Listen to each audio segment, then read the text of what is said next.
Assalamualaikum warahmatullahi wabarakatuh. Perkenalkan kami dari kelompok 6 yang akan memaparkan materi ke-6 yakni mengenai exposure kerugian terhadap pendapatan. Nah, sebelum kita ke materinya, terlebih dahulu perkenalkan nama saya Fadia sebagai moderator dan juga yang akan memaparkan materi pertama. Dan ada rekan saya yang bernama Fitriani yang akan memaparkan materi kedua dan ketiga, dan yang terakhir ada rekan saya yang bernama Elma Susanti yang akan memaparkan materi keempat. Nah, untuk lebih mengefisienkan waktu, langsung saja saya akan memaparkan materi yang pertama.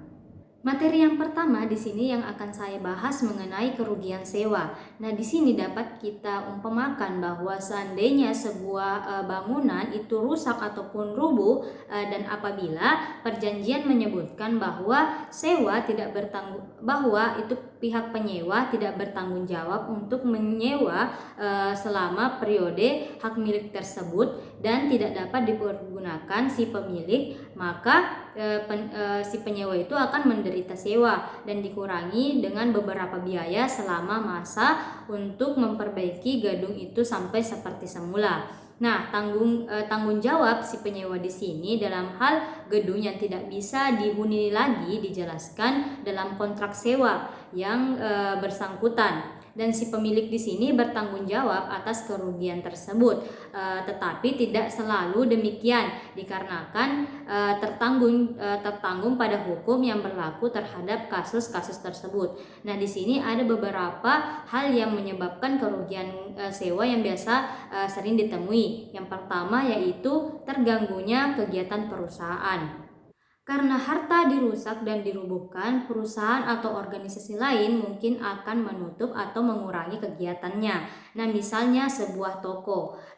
Di dalam toko itu mungkin akan menutup pintunya atau sebagian unit toko tersebut disebabkan karena hartanya diperbaiki. Nah, toko tersebut jika dirusak ataupun diperbaiki, tidak saja menutup unit tersebut, tetapi juga termasuk peralatannya, barang-barang yang ini dijual.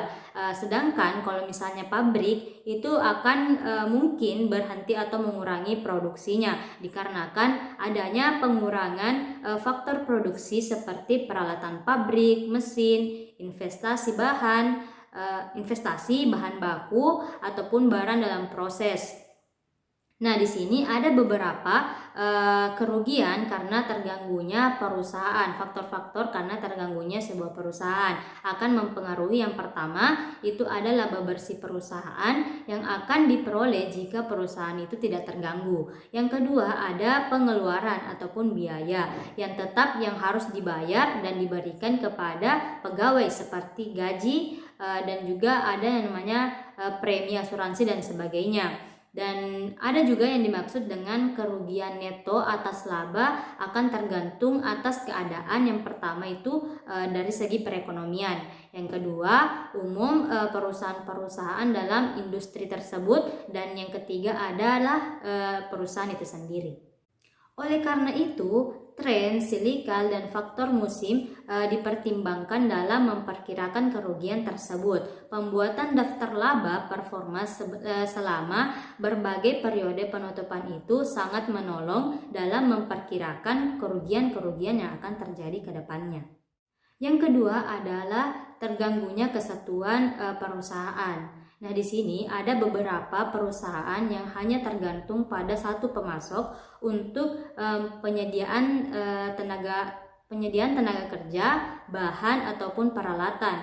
Nah, gangguan pada operasi perusahaan pemasok tunggal ini akan menyebabkan terganggunya kegiatan produksi dan juga penjualan perusahaan. Demikian pula perusahaan yang hanya menjual pada pemakai tunggal itu, jika pemakai itu terganggu, maka kegiatannya ataupun konsekuensinya adalah pembelian perusahaan itu akan berkurang dan juga sehingga perusahaan tersebut akan menderita kerugian.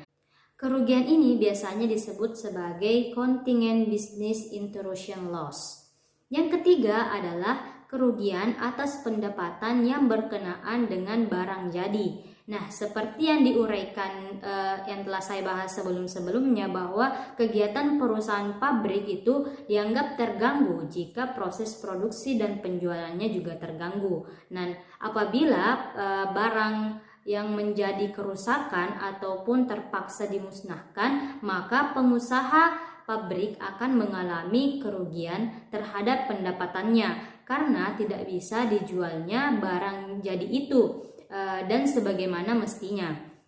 Oleh karena itu, pengusaha perlu juga mempertimbangkan resiko-resiko yang ada dan juga kemungkinan kehilangan sebagian laba seperti kerusakan barang jadi. Kehilangan laba pedagang yang disebabkan rusaknya atau diambilnya barang mereka yang akan dijual itu sudah termasuk dalam sebuah kerugian akibat gangguan perusahaan. Masalahnya karena barang dagang ini dapat diputar berkali-kali selama periode yang bersangkutan, maka laba bersih yang akan hilang mungkin melebihi kerugian yang akan ditanggung oleh sebuah perusahaan, dan juga itu akan melebihi kerugian rusaknya persediaan barang dagang itu sendiri. Akan tetapi terkadang kerugian tersebut akan diukur dan lebih baik dengan kerugian atas laba yang berkenaan dengan persediaan yang siap jual. Nah, misalnya barang tersebut mungkin tidak bisa digantikan, meskipun barang itu bisa diganti, tetapi musim penjualan akan berlalu sebelum barang itu bisa diganti. Nah, akhirnya apabila itu sudah terjual tetapi belum diserahkan, kerugian adalah harga jual termasuk laba. Dan yang keempat adalah pengumpulan piutang yang semakin mengecil. Nah, seandainya catatan piutang pada suatu perusahaan itu rusak ataupun hilang, hal ini menyebabkan kesulitan yang semakin besar terhadap pengumpulan piutang dari langganan. Nah, semakin besar jumlahnya langganan dan rata-rata piutang semakin kecil, itu akan terjadi kesulitan yang lebih besar dan yang akan terjadi. Kadang-kadang catatan tersebut dapat dibuat kembali berdasarkan dengan dokumen-dokumen yang sudah ada pada masa lalu. Dan tetapi perbuatan tersebut memerlukan biaya yang cukup mengurangi nilai pengumpulan. Nah, apabila perusahaan-perusahaan mendapatkan kerugian, itu akan mengurangi ataupun akan mengalami kerugian pada hak pemilik tersebut.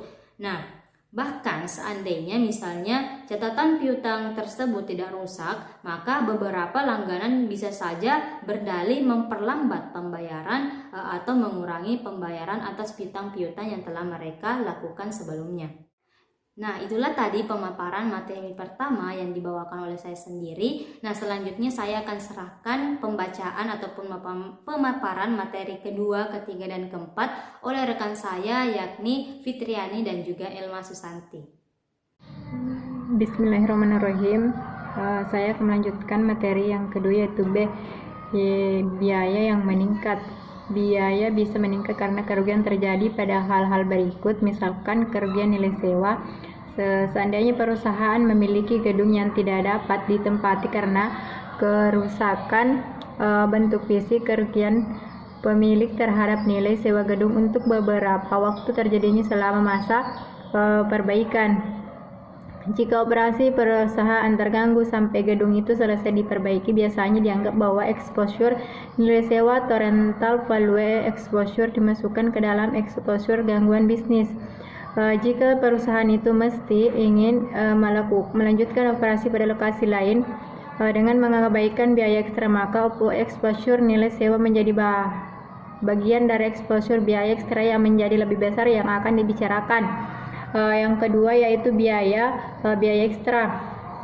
Kegiatan yang mengharuskan dilakukan secara terus-menerus untuk menjaga hubungan langganan seperti surat kabar, pemasok harian, bank, dan lain-lain, mereka akan menderita nilai sewa yang mempengaruhi operasi perusahaan.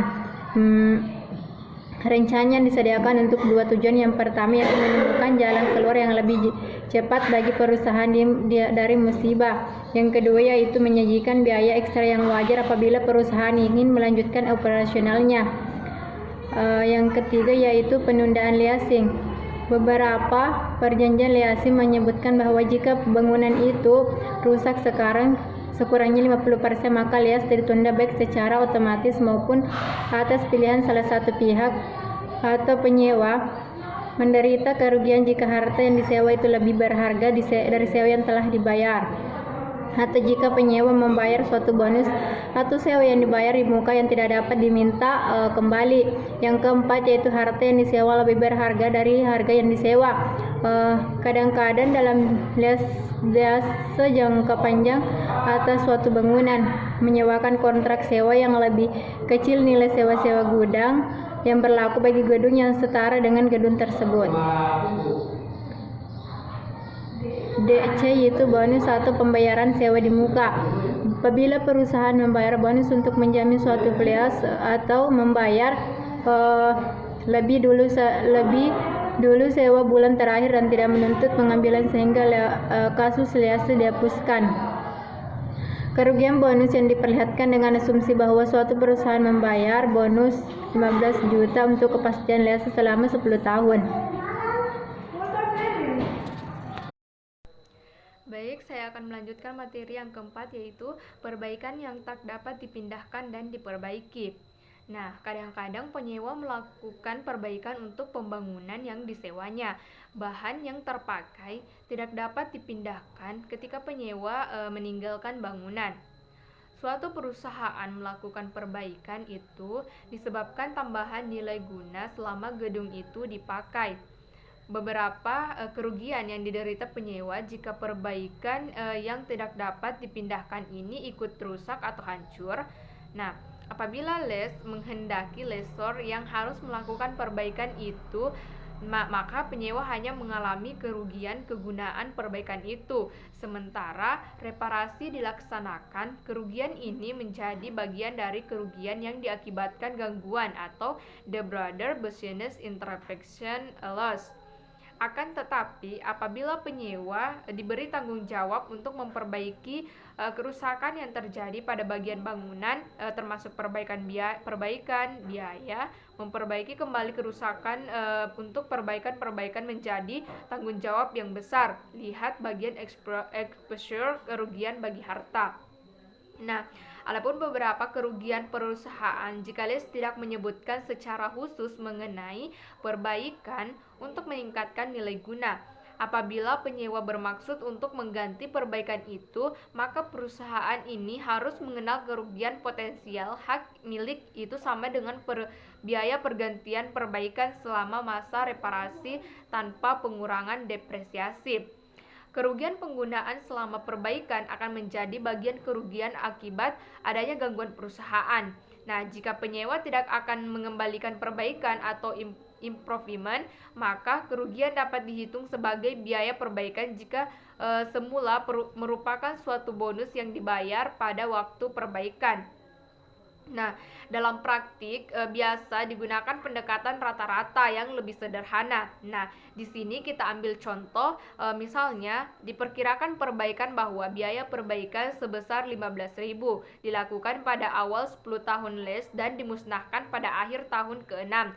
Diasumsikan bahwa 40% dari 15.000 atau 6.000 telah hilang. Pendekatan pro ini mengabaikan kenyataan bahwa nilai perbaikan mungkin tidak menurun secara seragam selama periode les dinilai waktu dari uang dan pengaruh inflasi.